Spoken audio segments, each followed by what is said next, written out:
नमस्कार साथियों, KS competitive centre के यूट्यूब चैनल में आप सभी का बहुत बहुत स्वागत है। जैसा कि हम लोग पिछले कुछ दिनों से भारतीय संविधान पर बहुत ही महत्वपूर्ण टॉपिक्स पे चर्चा कर चुके हैं, जिसमें हम लोगों ने भारतीय संविधान के महत्वपूर्ण अनुच्छेदों को देखा था, भारतीय संविधान की प्रस्तावना को पढ़ा था बहुत ही सरल शब्दों में, और भारतीय संविधान के संशोधन तथा विभिन्न टॉपिक्स जो विगत परीक्षाओं में पूछे गए हैं उन सब पर हम लोग निरंतर चर्चा करते चले आ रहे हैं। आज उसी कड़ी में भारतीय संविधान का एक बहुत ही महत्वपूर्ण टॉपिक जहां से बहुत सारे सवाल सभी परीक्षाओं में आज तक पूछे गए हैं और आगे भी पूछे जाते रहेंगे। इसका नाम है भारतीय संविधान में राष्ट्रपति की व्यवस्था, अर्थात भारत के राष्ट्रपति के बारे में आज हम लोग बहुत ही विस्तार से पढ़ेंगे और बहुत ही सरल शब्दों में पढ़ेंगे, ताकि यहाँ से इस टॉपिक को पढ़ने के लिए आपको किसी किताब की आवश्यकता न पड़े और जितने भी सवाल अभी तक पूछे गए हैं या आगे पूछे जाएंगे उन सबको आप बहुत ही आसानी से हल कर सकें। तो उसी कड़ी में हम लोग देखेंगे भारत के राष्ट्रपति। तो सबसे पहले बात कर लेते हैं भारतीय संविधान में किस अनुच्छेद के तहत भारत के राष्ट्रपति की व्यवस्था की गई है, या किन किन अनुच्छेदों के तहत भारत के राष्ट्रपति की नियुक्ति, उनके शपथ की बात की जाए, अगर उन पर महाभियोग जैसी प्रक्रिया को किस अनुच्छेद के तहत लगाया जाता है, या उनके निर्वाचन की योग्यता क्या है, इन सब बातों पर विशेष रूप से चर्चा करेंगे। और किन किन अनुच्छेदों के तहत ये सब बातें कही गई हैं या संविधान के अंतर्गत लिखी गई हैं, उन सबको हम लोग बहुत ही आसान शब्दों में पढ़ेंगे। चलिए देखते हैं। तो बात करते हैं भारत के राष्ट्रपति के अर्थात प्रेसिडेंट के बारे में आज हम लोग बहुत ही विस्तार से चर्चा करेंगे और एक एक अनुच्छेद जहां से बहुत सारे सवाल पूछे गए हैं उनको हम लोग सरल शब्दों में समझेंगे। तो बात करते हैं आर्टिकल 52 अर्थात अनुच्छेद 52 की।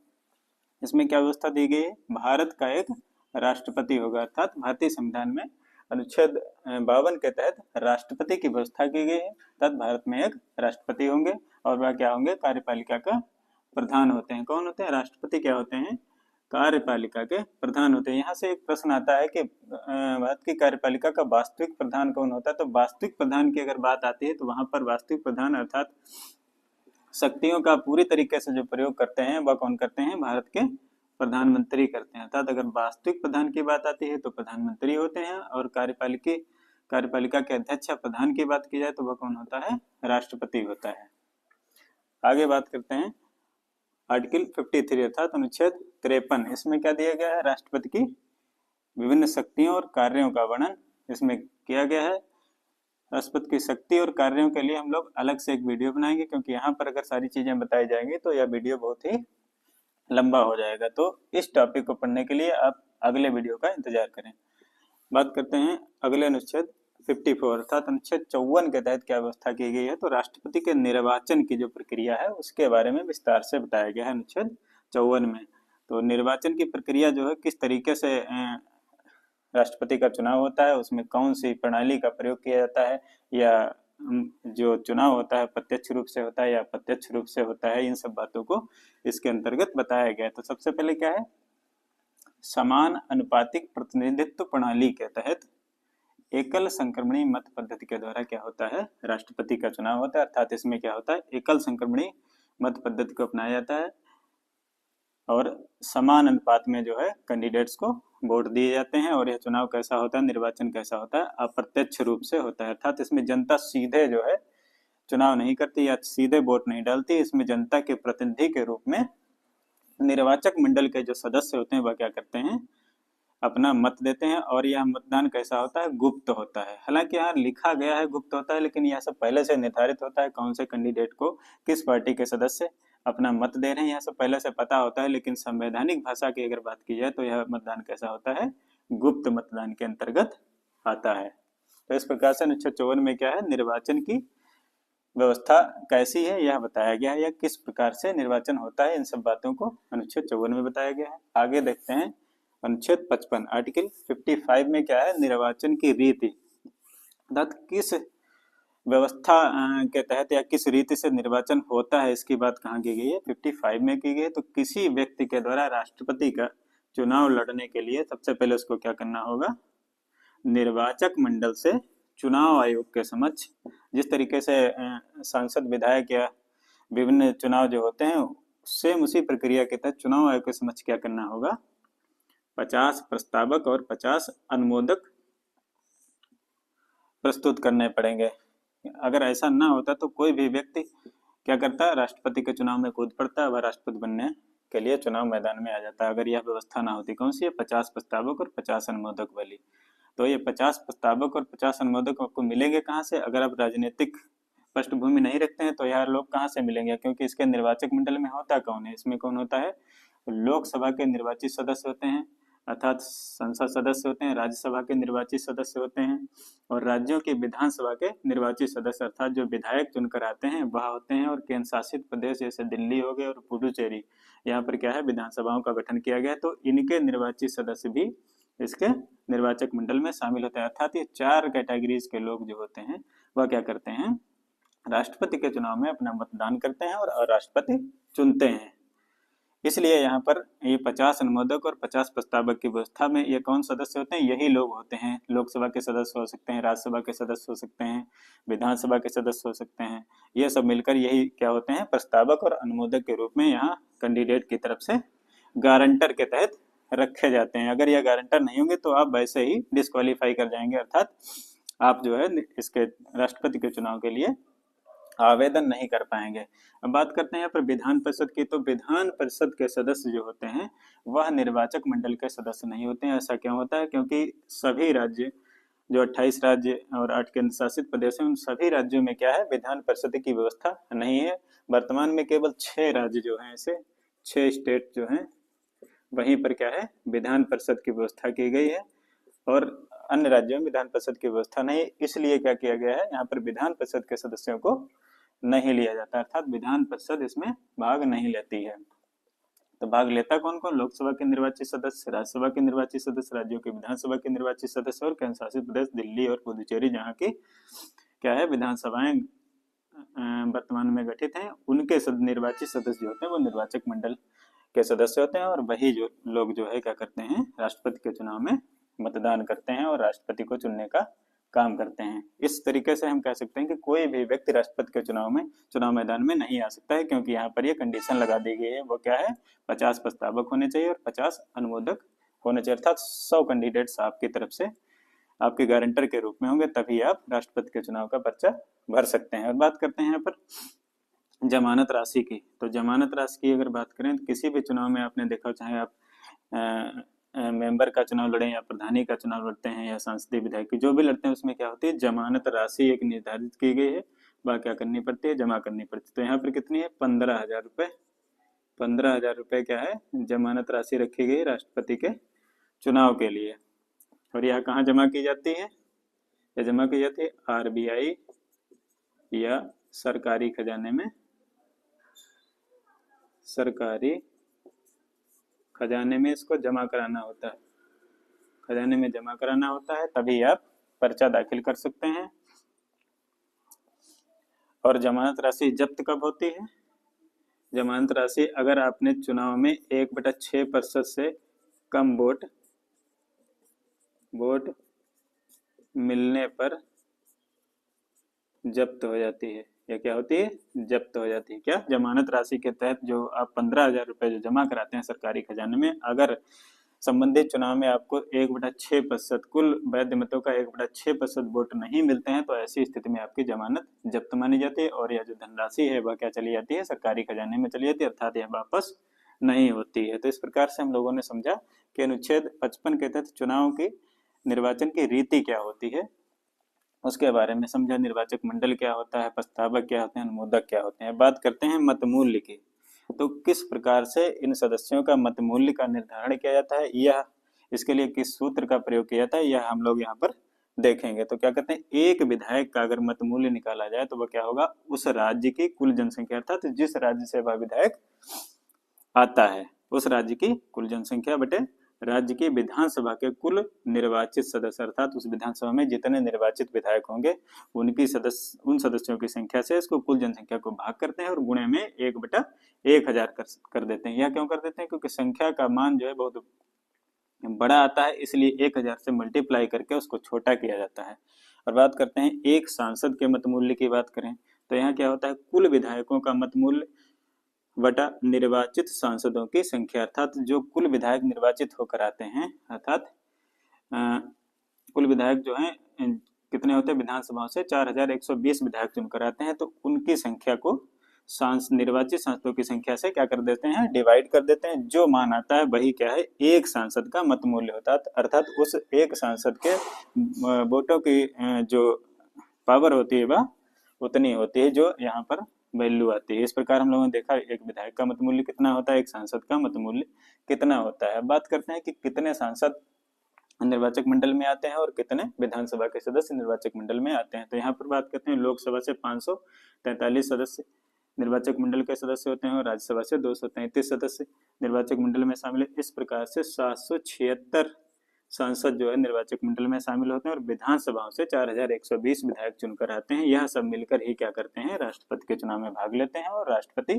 चुनने का कार्य करते हैं। इस प्रकार से अब यहाँ बात करते हैं कोटा की, कितने मतों पर कोई राष्ट्रपति बन सकता है। तो क्या कुल वैध मत बटा 2 + 1 अर्थात 50% + 1, जिस कैंडिडेट को 50% + 1 वोट अर्थात 50% + 1 यानी कि अगर 100 लोगों ने वोट दिया तो उसमें से क्या 50 + 1 वोट जिसके खाते में होगा वही क्या होगा, चुनाव में विजेता घोषित किया जाएगा, अर्थात वही राष्ट्रपति निर्वाचित होगा। तो इस प्रकार से हम लोगों ने देखा अनुच्छेद 52 में क्या दिया गया है, 53 में क्या है, 54, 55 इन सबको पढ़ा, बहुत ही विस्तार से समझा, निर्वाचक मंडल को समझा।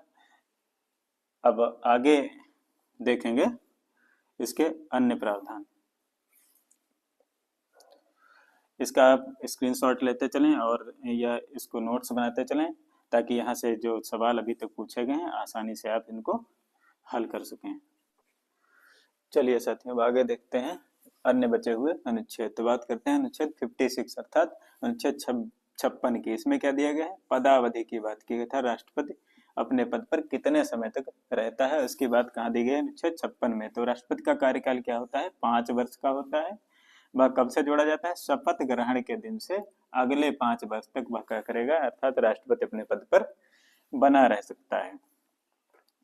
आगे देखते हैं अनुच्छेद 56 के बाद 57 आर्टिकल 57 में क्या है, पुनर्निर्वाचन की व्यवस्था का वर्णन किया गया, अर्थात कोई भी व्यक्ति भारत के राष्ट्रपति का चुनाव कितनी बार लड़ सकता है, या एक बार कोई व्यक्ति अगर भारत का राष्ट्रपति बन जाता है तो वह दूसरी बार चुनाव लड़ सकता है या नहीं, उस सब की बात कहाँ बताई गई है, अनुच्छेद 57 में। तो क्या करते हैं, भारत में कोई भी व्यक्ति कितनी भी बार राष्ट्रपति बन सकता है, अर्थात यहाँ पर कोई सीमा निर्धारित नहीं की गई है कि कोई व्यक्ति अगर एक बार राष्ट्रपति बन चुका है तो वह दोबारा राष्ट्रपति का चुनाव नहीं लड़ सकता या दोबारा राष्ट्रपति नहीं बन सकता। तो ऐसी कोई भी बाध्यता भारतीय संविधान में देखने को नहीं मिलती है, अर्थात कोई भी व्यक्ति कितनी भी बार भारत का राष्ट्रपति बन सकता है। लेकिन ऐसा अभी तक केवल एक बार हुआ है, यह सौभाग्य सिर्फ डॉक्टर राजेंद्र प्रसाद को प्राप्त हुआ है, वह भारत के 2 बार राष्ट्रपति रहे हैं।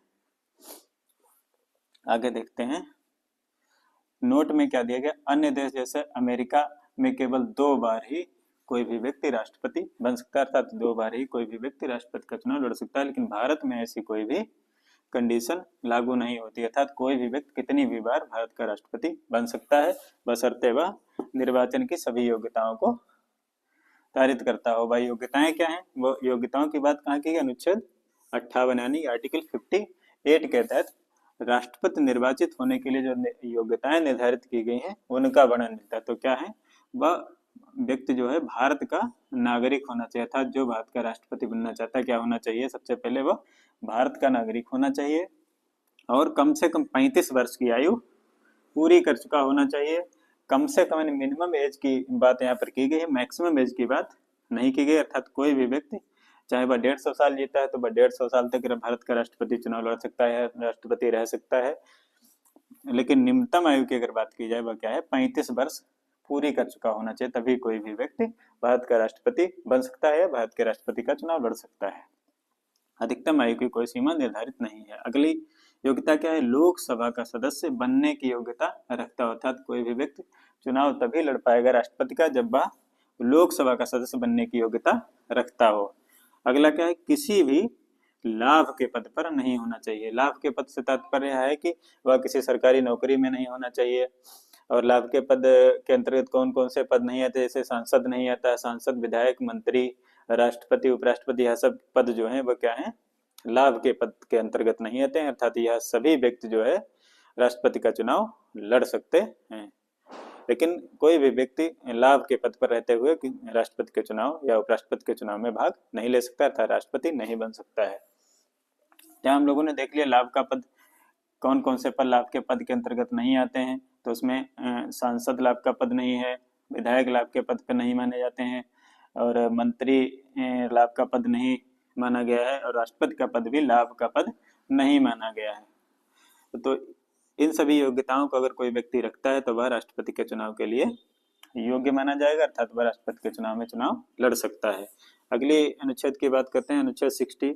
इसमें क्या दिया गया है, जब योग्यता की बात हो गई तो अब बात आती है चुनाव जीतने के बाद क्या होता है, शपथ की बात आती है। कोई भी व्यक्ति जब चुनाव जीता जाता है तो उसको संबंधित पद के लिए एक शपथ दी जाती है, तो उसका वर्णन क्या है, अनुच्छेद 60 के तहत दिया गया है। इसमें क्या है, भारत का राष्ट्रपति जो निर्वाचित होता है वह क्या करता है, सुप्रीम कोर्ट के मुख्य न्यायाधीश के समक्ष अपने पद की शपथ लेता है, अर्थात राष्ट्रपति को शपथ कौन दिलाता है, भारत का मुख्य न्यायाधीश दिलाता है। अगर किसी कारणवश मुख्य न्यायाधीश उपस्थित नहीं है तो ऐसी स्थिति में सुप्रीम कोर्ट के वरिष्ठ न्यायाधीश के समक्ष वह अपने पद की शपथ लेते हैं। कौन, राष्ट्रपति जो है मुख्य न्यायाधीश की अनुपस्थिति में सुप्रीम कोर्ट के वरिष्ठतम न्यायाधीश या वरिष्ठ न्यायाधीश जो है उसके समक्ष अपने पद की शपथ लेते हैं।